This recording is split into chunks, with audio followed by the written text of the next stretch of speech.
আসসালামু আলাইকুম বন্ধুরা, আপনারা কেমন আছেন? আশা করি অনেক ভালো আছেন। আল্লাহর রহমতে আপনাদের দোয়া আলহামদুলিল্লাহ আমিও অনেক ভালো আছি। নতুন দিনে নতুন আরও একটা ভিডিও নিয়ে আসলাম। আপনারা ভিডিওটা দেখতে থাকেন।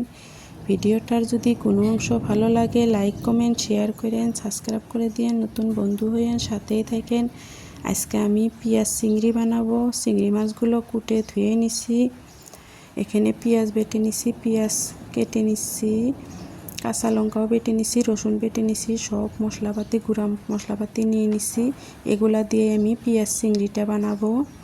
আমার গ্রামীণ রান্নাবাড়া পেঁয়াজ চিংড়ি কীভাবে বানাই আপনারা এই ভিডিওতে দেখতে পাবেন।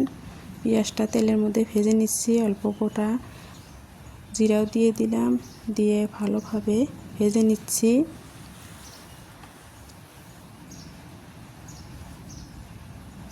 এবার বাটা মশলাগুলোও দিয়ে দিচ্ছি, পেঁয়াজ বাটা, রসুন বাটা, কাঁচা লঙ্কা বাটা, এগুলা দিয়ে এবার ভালোভাবে ভেজে নিব।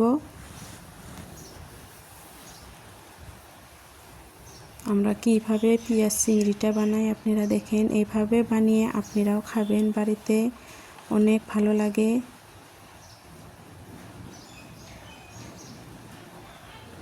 চিংড়ি মাছগুলো দিয়ে দিলাম, দিয়ে এবার ভালোভাবে কষায় নিব।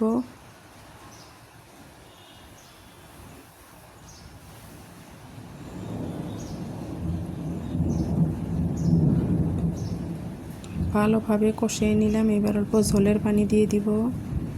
দেখেন ঝোলের পানিও দিয়ে দিছি, ঝোল ফুটে উঠেছে।